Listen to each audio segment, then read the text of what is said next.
Continuando con todas las meditaciones de los sábados, donde hemos procurado durante este mes de junio presentar lo que es la vida cristiana, lo que son las exigencias de la vida cristiana desde el corazón de Cristo, desde su misericordia, desde su amor, donde también hemos visto cómo la vida cristiana es subir para bajar y bajar para subir, y donde también estamos viendo distintos aspectos del seguimiento de Jesús, como recordad el comentario a la parábola del buen samaritano.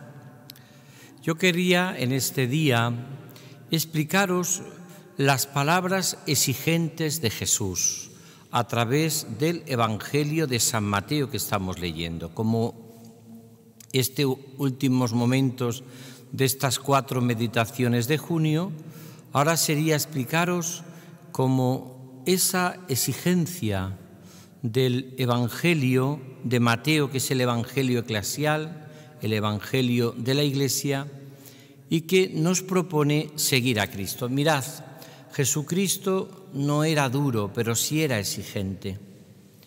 La dureza siempre expresa en un corazón que está mal herido. El corazón manso y humilde de Jesús es un corazón siempre blando. Cuando nosotros vivimos en nuestra vida, pues con un corazón duro, en el fondo es el amor propio herido que se desahoga.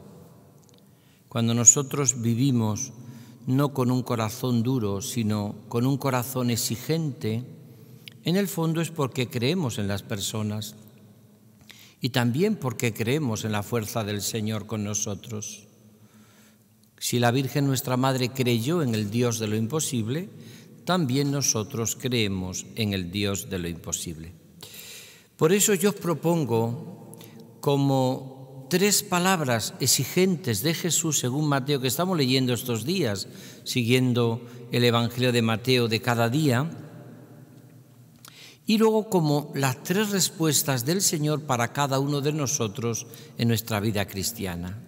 Seamos bautizados cristianos que vivimos en el mundo, seamos sacerdotes, seamos religiosos o religiosas, monjas de clausura, todos los que nos seguís a través de este milagro que es el canal diocesano, os propongo estas palabras exigentes de Jesús.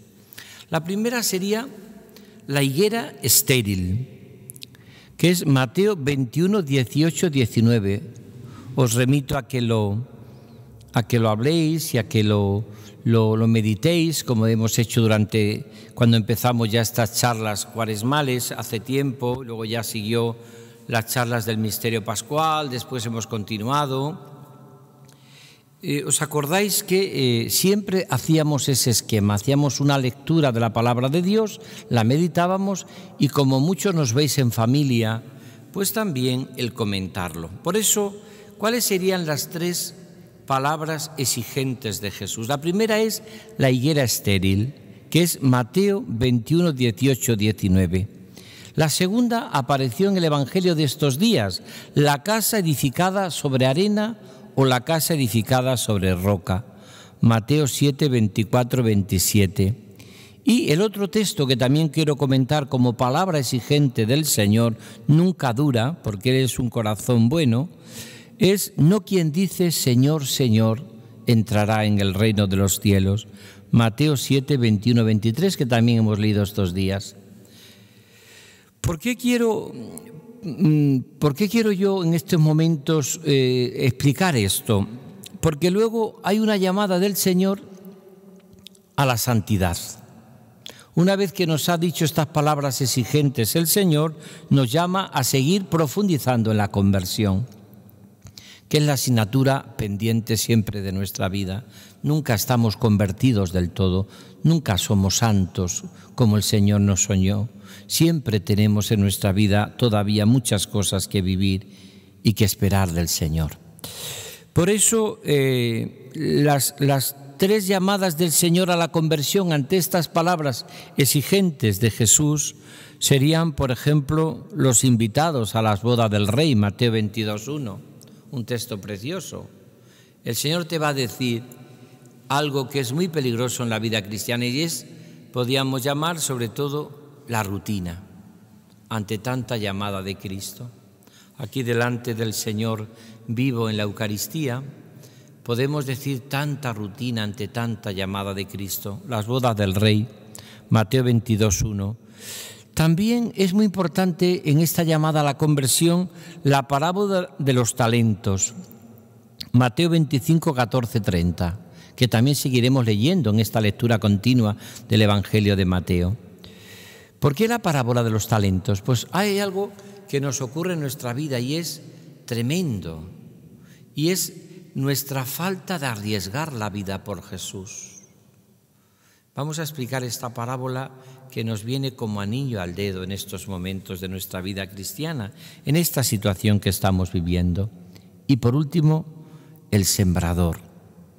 Mateo 13 es una parábola, yo la recuerdo con mucho cariño porque cuando yo me ordené de sacerdote, el 12 de julio del 81 fue la que tocó ese domingo, este texto de Mateo de la parábola del sembrador.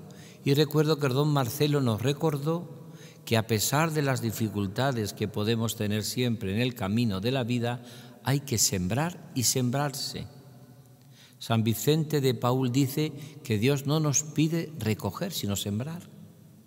Recoger vendrán otros, pero sí nos pide sembrar.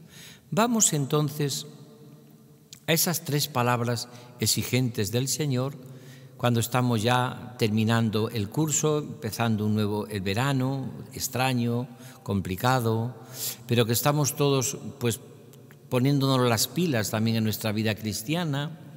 La exigencia nunca es mala, es siempre bueno. Los que más nos exigen son los que más creen en nosotros.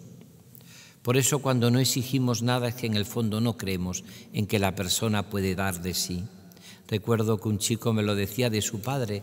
Dice, mira lo que me ha dicho mi padre, que ya venga cuando quiera por la noche, cuando salgo, que le da igual, le da igual. Dice, ¿sabe lo que me está diciendo? Me decía el chico. Pues que si mis padres no me esperan es que no me quieren ya como me quieren antes. Cuando me exigían volver a una hora, en el fondo me estaban diciendo que me esperaban y que me querían. Cuando se exige algo, en el fondo es porque se cree en la persona. Vamos a la primera reflexión, meditación, que es el famoso texto de la higuera estéril, Mateo 21, 18, 19. Es un texto muy enigmático. Jesús va, probablemente estamos en mayo, junio, todos sabemos lo que tenemos una mentalidad rural o que nos hemos formado en pueblos o vivido nuestra vida de pueblos, que normalmente los higos cuando empiezan es en septiembre o finales de agosto, como muy tempranos. En mayo, junio no hay higos, puede haber brevas, que es la forma de adelantarse el fruto. ¿Jesús iba buscando allí este tipo o es una enseñanza que nos quiere dar el Señor? Vamos a verlo. ¿Cuál es el texto del Evangelio? Va Jesús con sus apóstoles, va a una higuera a buscar fruto, la higuera está muy frondosa, muy verde, se vende muy bien, pero sin embargo no tiene fruto. Y Jesús dice, no nazca fruto ya de ella. Dice que cuando pasó luego la higuera estaba seca. ¿Qué significa esto? Pues mirad, es tan sencillo como las explicaciones que siempre da el corazón bueno de Jesús. Es decir, es un poco la impresión que a veces casi siempre tenemos de nuestra propia vida, pero que puede pasar también en nuestra parroquia, en la iglesia, puede pasar también en nuestra congregación, en nuestro monasterio. ¿Qué significa esto? Pues que casi estamos más preocupados en la hoja que en el fruto.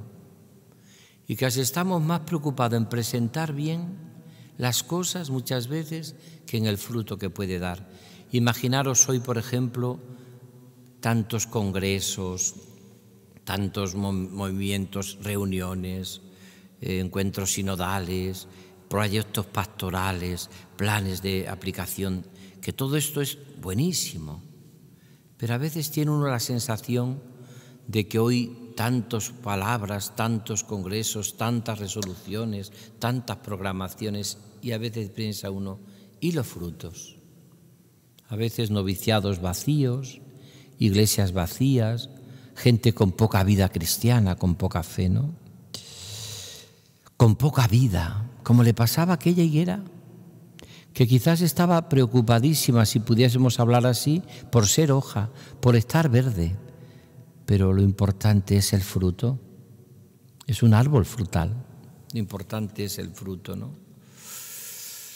Pues eso es pedirle mucho. Apliquemos esto a nuestra propia vida, a la vida de los que me estáis siguiendo a través de estas meditaciones. Fijaros hoy también nuestra propia vida.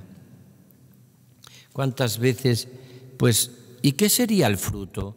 Pues la capacidad que tenemos que tener todos esa capacidad que tenemos de llevar a la gente a Jesús, ese es el fruto. El decirle al mundo cómo sabe el amor de Dios, qué es lo que la gente necesita. El decirle al mundo cómo sabe. Porque hoy hay una preocupación muy grande por ser apariencia más que por dar fruto, por ser hoja más que por ser fruto. Y a veces esto nos preocupa, ¿no? Vivimos toda nuestra vida, me decía una vez un sacerdote, me da la impresión de que me he pasado toda mi vida, la mitad de mi vida esclavo por ganarme un prestigio y la otra mitad de mi vida esclavo por no perderlo, pero toda mi vida esclavo. Esclavo por ser hoja verde, no esclavo por dar fruto. ¿Esto qué significa? Pues significa algo tan sencillo como que nuestra vida es fecunda si estamos unidos a Cristo en la Eucaristía y por la vivencia del Señor vivimos la entrega y el servicio a los hermanos. Ese es el fruto de nuestra vida. La santidad, ese es el fruto de nuestra vida. La segunda frase exigente de Jesús es la casa edificada sobre arena. Mateo 7, 24, 27. Saber encajar en la vida bien los golpes. Eso es señal de madurez cristiana y de santidad. Encajarme en los golpes. Hay gente que son como esos buenos boxeadores, reciben golpes de la vida, pero saben encajarlos. Saben encajarlos. Fijaros que esta parábola la hemos leído hace unos días. ¿Qué significa? Pues que se edifica sobre roca y se edifica sobre arena la casa. Fijaros que esta no es la parábola de la cigarra y la hormiga. Esta no es la parábola, ¿eh? La cigarra pasa todo el verano cantando, solo cantando, sin hacer nada. Llega el otoño y canta la muerte de la cigarra, como cantan los poetas. Mientras que la hormiguita ha estado ahí y llega el invierno y la hormiguita vive, porque ha tenido ya guardado el suficientemente fruto para poder vivir. Pero esta no es la parábola. Porque aquí los dos construyen, pero uno construye sobre la arena, que es mi propio yo, que es mi propio prestigio, que es hoja, que decíamos antes, y otro construye sobre la roca, que es Cristo. Esta es la diferencia. Y viene una pregunta que me hacéis todos. ¿Y cómo sé yo si mi vida está construida sobre una cosa o sobre otra? Pues muy fácil, las tempestades. Es la tempestad la que dice en mi vida dónde está cimentada mi vida. Es la tempestad, es el huracán, es la persecución, es el problema. ¿Dónde está cimentada mi vida? Pues tiene que estar cimentada, esa vida tiene que estar cimentada sobre la roca que es Cristo. Vienen los vientos, vienen los huracanes, pero la casa permanece. Y fijaros que esto suele ocurrir mucho en la vida cristiana. ¿Cuántos hombres y mujeres, incluso en la vida consagrada, en los laicos cristianos, parece que su vida estaba cimentada sobre la roca? Vino un vendaval, vino un problema, vino un sufrimiento, vino una cruz y se vino abajo. Y hay otros que vino el sufrimiento, pues este no parecía tanto, pero siguen perseverando en la fe. Y a pesar de los sufrimientos y problemas de la vida, seguimos adelante y seguimos confiando en el Señor. Yo por eso le tengo tantísimo respeto, afecto y cariño, por ejemplo, a los sacerdotes mayores, a las personas mayores, porque son personas que han mantenido su vida, su fe, su entrega, su generosidad en momentos muy difíciles. Ahí están. Ojalá lleguemos todos. Y han vivido todo tipo de experiencias sociales, humanas, políticas a veces, y han perseverado en la fe. ¿Por qué? Porque estaban cimentadas sobre la roca de Cristo. No han cimentado sobre la arena, que sería el prestigio, el poder, sería pues el que me va bien. Y cuando las cosas no te van tan bien. Por eso es tan importante, las palabras son arenas, la roca es Cristo. Cuentan que una vez, hablando con el Papa Santo Pablo VI, alguien quiso convencerle de unas cuantas cosas y quería convencerle. Y Pablo VI le dijo en italiano, parole, parole, parole, palabras, palabras, palabras. Y a veces nuestra vida está llena de palabras. Y las palabras se las lleva el viento. Las palabras se las lleva el viento. No se lleva el viento la roca cuando está cimentada sobre Cristo. Por eso tenemos que orar. Solo, Señor, tú sabes cómo estoy construyendo mi vida. Solo tú sabes, Señor, si mi vida está construida sobre tu corazón, sobre tu amor o sobre mi propio yo. Tercero, otra palabra también exigente de Jesús, pero sobre todo, perdonadme la expresión, que nos descoloca, que es no quien dice Señor, Señor, se salvará. Fijaros lo que es una palabra, texto de Mateo 7, 21, 23.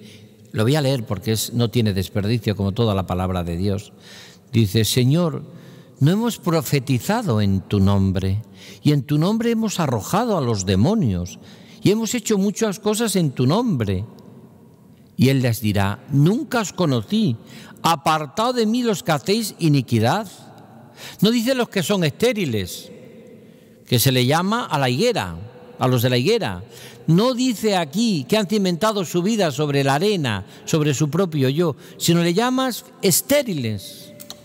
Le llama más que estériles, le llama sobre todo apartados, los que hacéis iniquidad. Parece ser que podría haber en aquellos momentos escuelas rabínicas que enseñaban mucho la palabra y es por lo cual de línea farisea, y Jesús nunca se entendió con el fariseísmo, porque era la religión de la exterioridad, la religión de la apariencia. Vamos a profundizar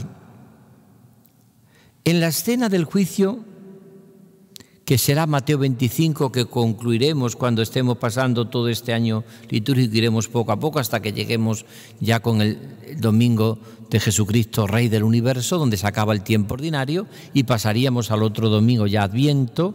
Vamos a tener la perspectiva. ¿Qué es lo que ocurre? Pues algo que a veces nos pasa. Podemos dar limosna a los pobres, podemos rezar, podemos incluso ser catequista y sin embargo no cambiar nuestro corazón, no transformar nuestro corazón. ¿Cuánta gente conocemos que trabaja con enfermos, por ejemplo? ¿Cuántas personas que están dedicadas a los que sufren y sin embargo su corazón se ha ido poco a poco como encorchando?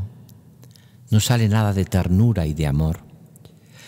Porque no podemos pensar nosotros que hacemos una cosa y ya materialmente eso ya hace que se transforme mi corazón. ¿No es verdad? Hay una frase que está en toda la espiritualidad de Santa Teresita del Niño Jesús que a mí ha marcado muchas veces mi vida cristiana. No consiste en lo que hacemos, sino en el por qué y en el cómo lo hacemos, en el amor con que hacemos las cosas. Ahí es donde está nuestra vida. El hermano Rafael cuenta, esta mañana un sacerdote de pelo blanco celebraba la Eucaristía y yo me uní a él celebrando la Eucaristía y los dos nos uníamos a Jesucristo. Por la tarde era yo el que empaquetaba chocolate en la trapa y el sacerdote me ayudaba y también los dos poniendo alma, vida y corazón, también colaborábamos trabajando a la redención del mundo. Precioso. ¿Veis? Por supuesto que la Eucaristía tiene una fuerza transformadora única, pero tenemos que poner alma, vida y corazón. Dice San Agustín, quien te creó sin ti, no te santificará sin ti. No te santificará sin ti. No hará nada sin ti en el camino de la santidad. ¿Por qué progresamos tan poco en la vida cristiana? A veces hay gente que te dice, hoy esta religiosa, tantos años en el convento, esta mujer en la parroquia, esta catequista, este hombre, este sacerdote, siempre le conocí con mal genio y sigue teniendo con mal genio. ¿Y esto, por qué no cambian? Pues mirad, no cambiamos porque Dios nos respeta mucho. Y porque Dios, que te creó sin ti, no te va a transformar sin ti. Y esto es lo que dice esta parábola, no quien dice Señor, Señor. La transformación de nuestro corazón brota de poner en todo lo que vivo, alma, vida y corazón. En la Eucaristía celebrada, pero también en cuando trabajo, cuando estoy con la gente, poner alma, vida y corazón. Pensemos, por ejemplo, en las experiencias de gente que trabaja, lo que decía antes, con los enfermos, o gente que está todo el día y sin embargo. Por eso qué importante es, no quien dice Señor, Señor se salvará. Es decir, no quien no transforma su corazón. Claro que la Eucaristía, la oración, el trato con los enfermos, tiene una capacidad inmensa de transformar nuestra vida, pero tenemos que poner alma, vida y corazón. Es el famoso, que yo cuento como un chiste, la teología que yo llamo del décimo, de comprar el décimo, la teología de comprar el décimo. Aquel señor que siempre le pedía a San Antonio que le tocase la lotería. Y un día se le apareció San Antonio y le dijo, hija mía, hijo mío, te va a tocar la lotería, pero solo te pido una cosa, que compres el décimo. Porque hay gente que quiere transformar su vida, pero no pone nada, ni alma, vida y corazón. No quien dice Señor, Señor. Continuamos. Y ante todo esto viene algo que nos puede ayudar mucho en estos momentos.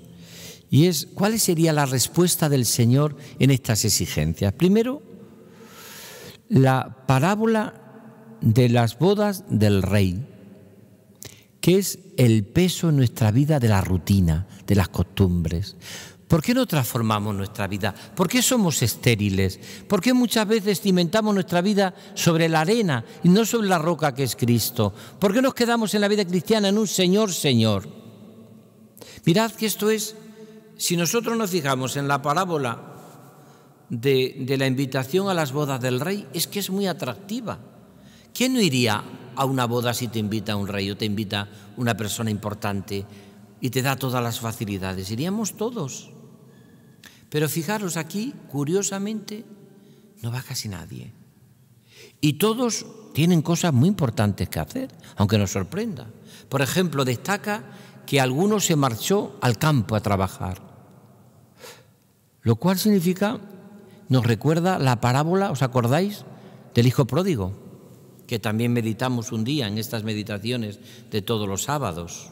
¿Os acordáis que decíamos que el hermano mayor de la parábola, que se queda en casa, no se va, estaba en el campo, luego era sobrio y trabajador, pero no tenía los sentimientos del corazón de Cristo, no era bueno de corazón, juzgaba a su hermano con dureza.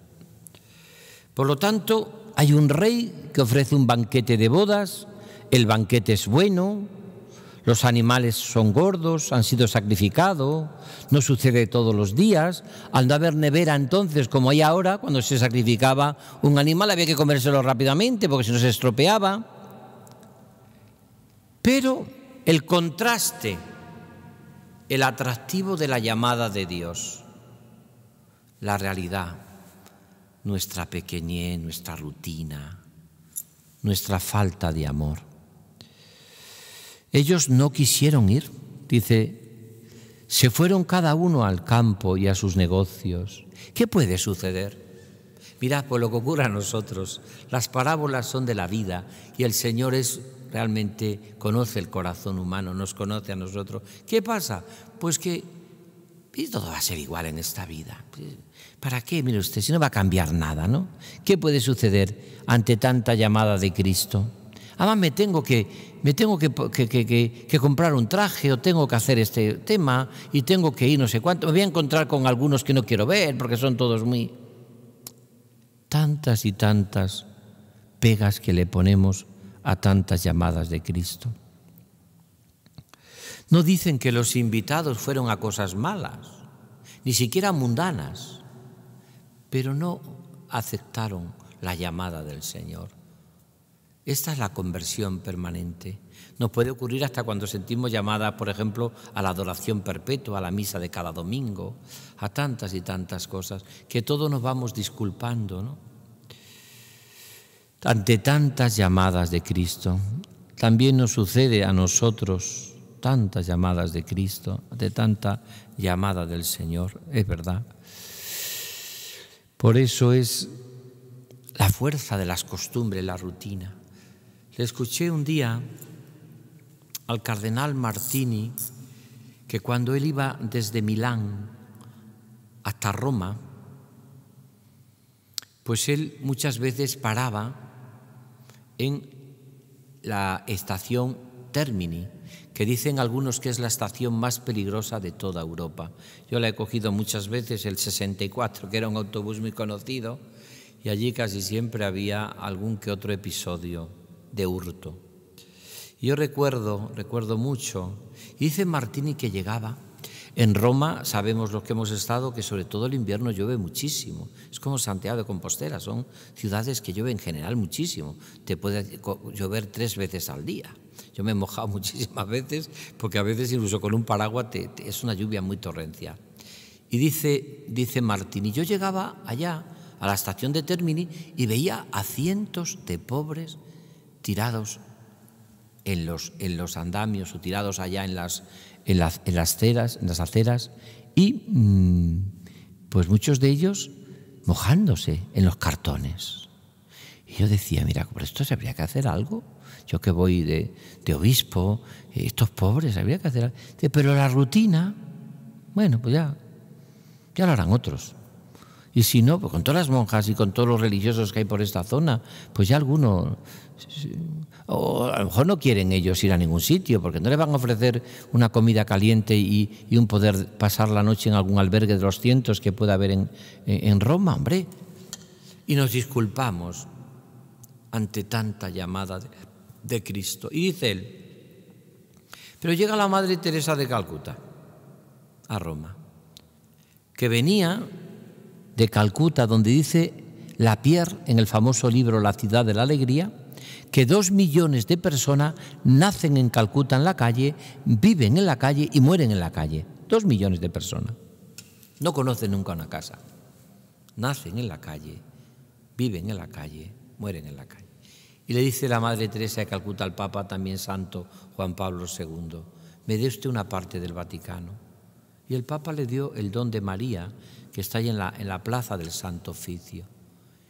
Y allí tenía miles y miles de pobres que estaban allí y que eran, y en este sentido podíamos decir cada uno de nosotros, esta mujer no tenía el corazón lleno de rutina.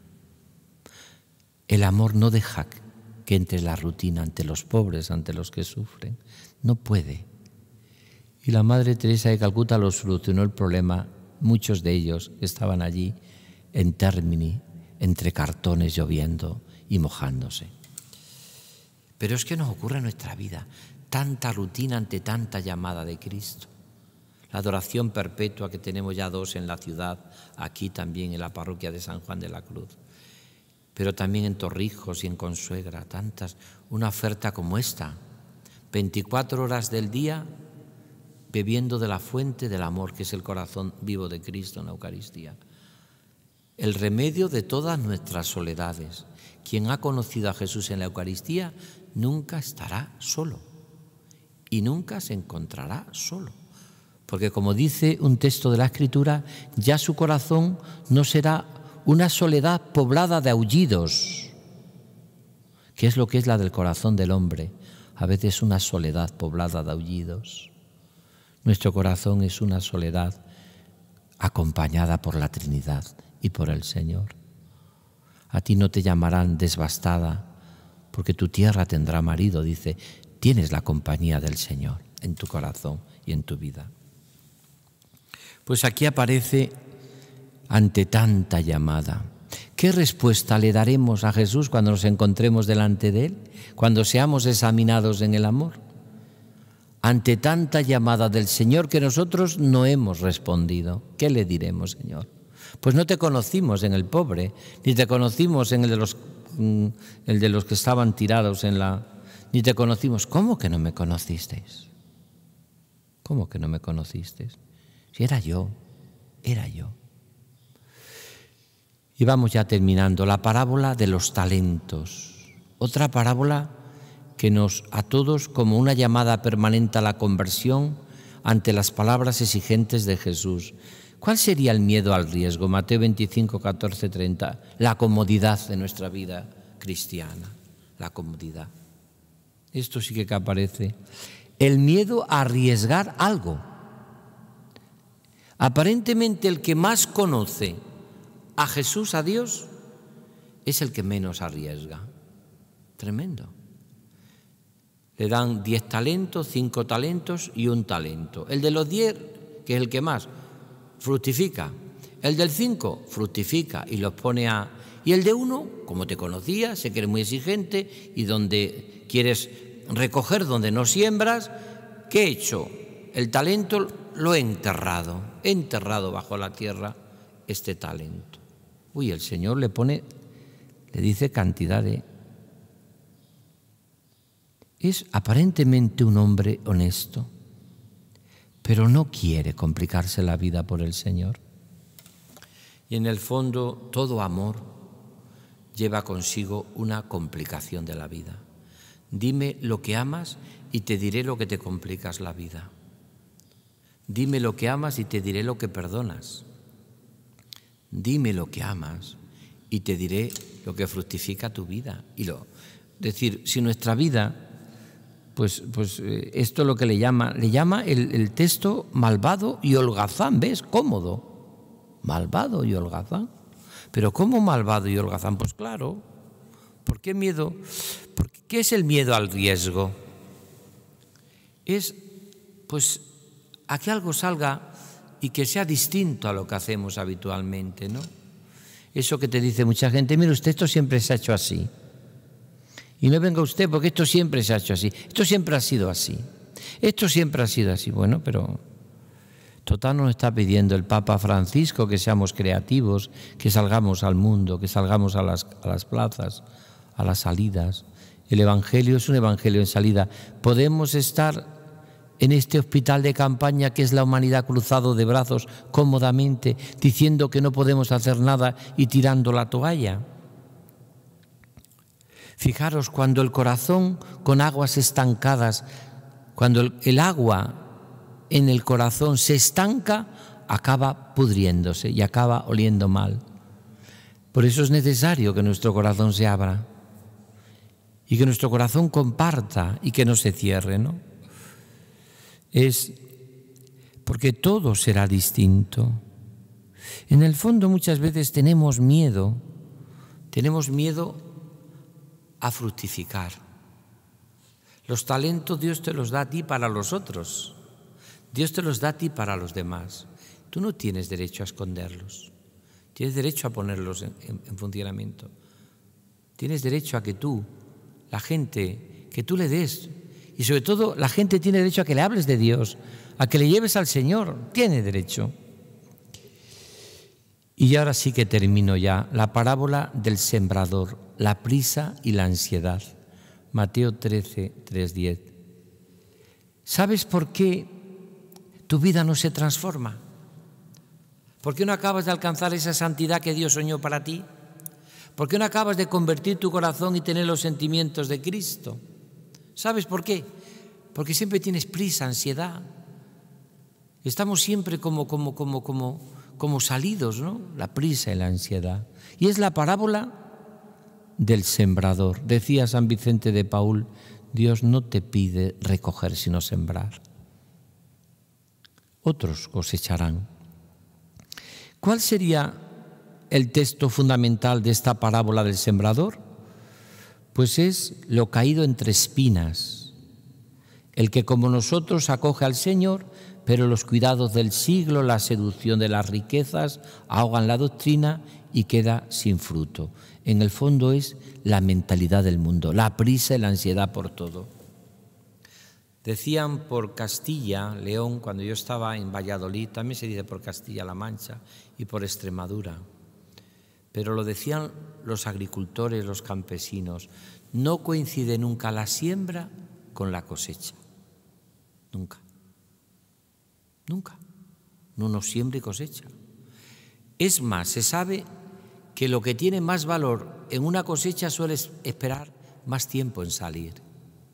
Hay árboles en las selvas que dan un fruto que solo lo dan cada 5 años, pero dicen que es la mejor fruta de toda la selva y de todo el país, y sale cada 5 años.